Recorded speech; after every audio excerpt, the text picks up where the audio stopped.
Knight to help out with the cooking? Yeah, I want him to Like, take point. Boogie came over and basically told me, we don't want you cooking. Let's see if there's someone better qualified. So I'm like, okay. So Orin comes over and unrolls a cooking kit and pulls out this large skinny knife and begins sharpening it on a honing stick.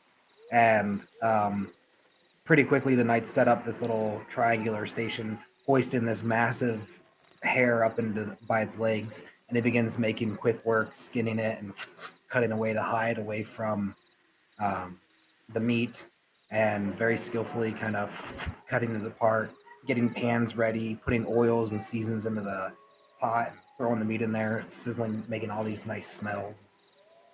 He's pretty good at cooking. Emus is going to constantly try to like interject and help, and while also like paying attention and trying to learn what he's doing. Yeah, Oren's a great leader. He's like very into teaching and letting people. So he's very much so like, yeah, man, this is what I do. This is how I, try to roll it away this way to maximize, this, that, and the other. Cut the glands out here to get rid of that gamey taste. And all right, is everyone else? What's everyone else doing? So wait, what are you doing? I haven't heard from you. I don't think. Yeah, I went over and I got food and grabbed some crab apples for my horse. Went over and unsaddled my horse, brushed my horse out, was feeding it some crab apples as I was munching on the dinner I grabbed from Emus. Okay. Calamacy. What's your answer? That's all we're waiting on, and then we're going on to the next day. Um, What's that clicking noise, Bazoid? Typing. Cool. okay.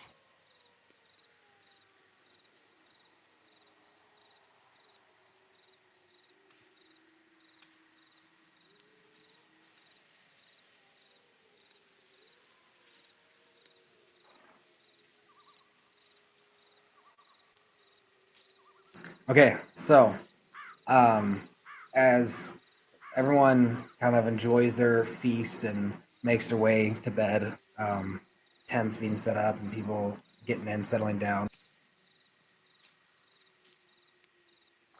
Emus is gonna go and kind of chat with Agatha and Tammy, see how they're doing, what's up, share some jokes while we eat. Um, Nico actually crawls into one of the tents, um, trying to do his best to get some shut eye. And as he crawls in there, you hear a little bloop, something kind of pop, like a vial pop open. And he takes a swig, and then you hear, after about 10 minutes, kind of heavy breathing coming from inside the tent. Just kind of labored breath a little bit. Calamitous, as you wake up, you can see Crow looking up at you kind of apologetically, looking down, ashamed, and you see this small vial of this luminescent. It looks like if the moon was a liquid and there was a vial filled with a little bit of it sitting in your lap at the um, like base of Crow's feet, and he looks back up at you.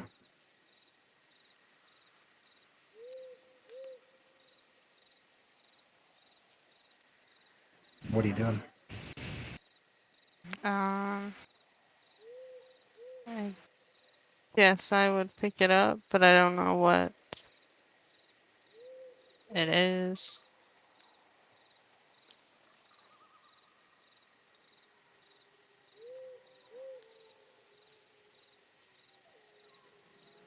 You could talk to him,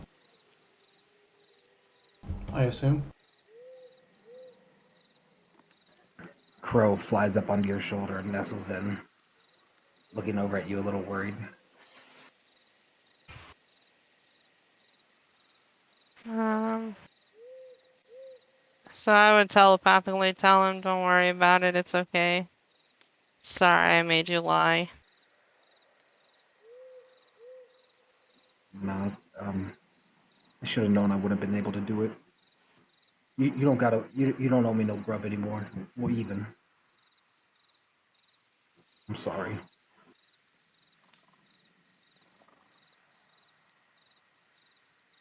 And he looks down at the vial and looks up at you. You gonna do it?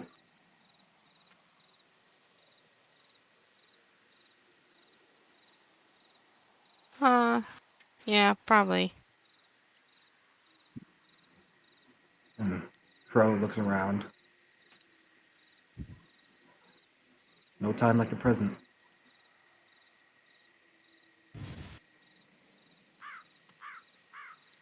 Alright. Then I would head that way. Okay. Um, I'll message you. And what's the rest of the party doing? Are you all in bed right now? Are you guys? Emus, would you have left for the Woodlines? No, I was sticking around chatting with the girls while we ate, and then I would, after eating, um he'd go for kind of a stroll. Really happy to be out in the woods. Does Calamity leave while we're eating, or after, or like what's the timeline there? I think I would have been sleeping while you guys were eating.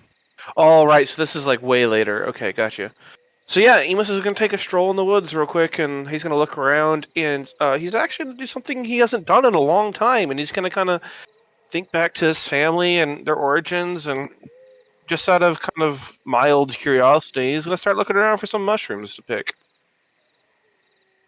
Very good. Make a survival check at advantage, please.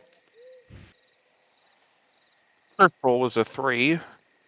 Second roll was a 2. Holy shit! 3 plus 7 is 10.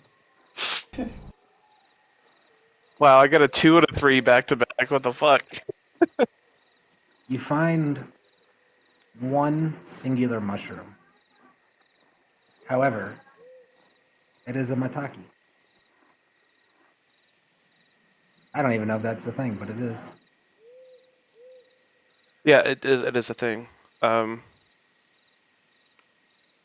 okay.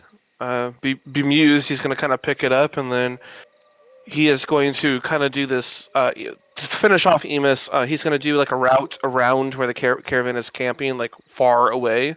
Once he does a lap around and looks at the area, he's going to return to camp to kind of bed down. And while he's walking, he's going to be in his mind, not expecting a response, but just saying a quick prayer to Mikiel. You know, checking in. Hope you're doing well. I'm doing well. This is where we're at. I hope to see you soon. And that's that for Emus. Very good. After eating, I'd see what Emus and what the knights did with the horses and try to match that with mine. And then go to sleep.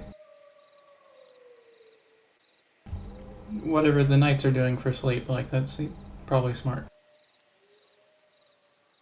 Very good. The Knights have a person on watch currently. There are two people on watch on different ends of the caravan, but everyone else is sleeping currently, and their tents set up. Um, Emus, roll a perception check as you're doing your little scouting, your walk. Oh wait! Never mind. It was just for the mushrooms. Never mind. Do I have my passive something else that might possibly catch my eye? Sure. What's your passive? 17. As you're walking through the woods, about 200 yards away from where you found the mushroom, and probably about, I would say, 400 yards away from camp, um, you can smell smoke, um, and a very faint glow coming from deeper around a corner within a cave nestled in the hills of the forest. As soon as I notice that, I'm going to go straight into stealth mode and try to approach to get a angle so I can see what's going on. As you get a little closer, you see some signs,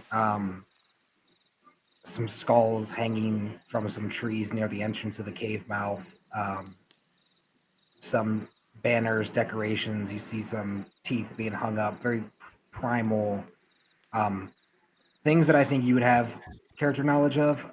Uh, very orcish design decorations. Like this might be um, an orcish, like an orc's home, residence, den, whatever you want to call it.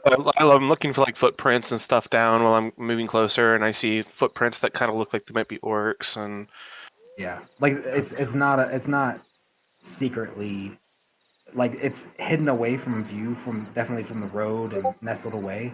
But once you're up near the mouth of the cave, it wouldn't be hard to tell. It's very orcish. okay, with the amount of footprints, the amount of smoke, how big the cave entrance is, can I kind of guesstimate how many might be residing here? Sure, make an insight check. What? Why am I rolling so low? Roll the fucking 5. 5 plus. What's mine? It says 7. It's 12.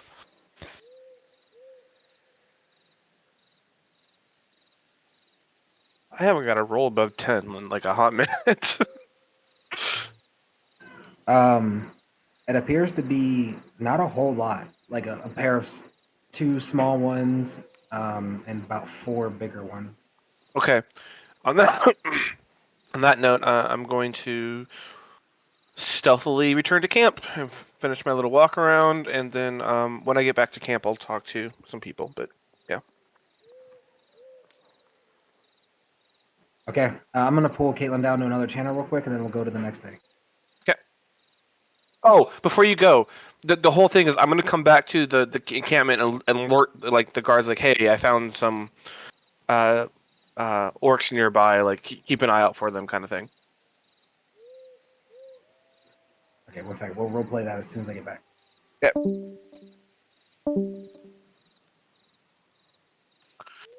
Dun dun dun.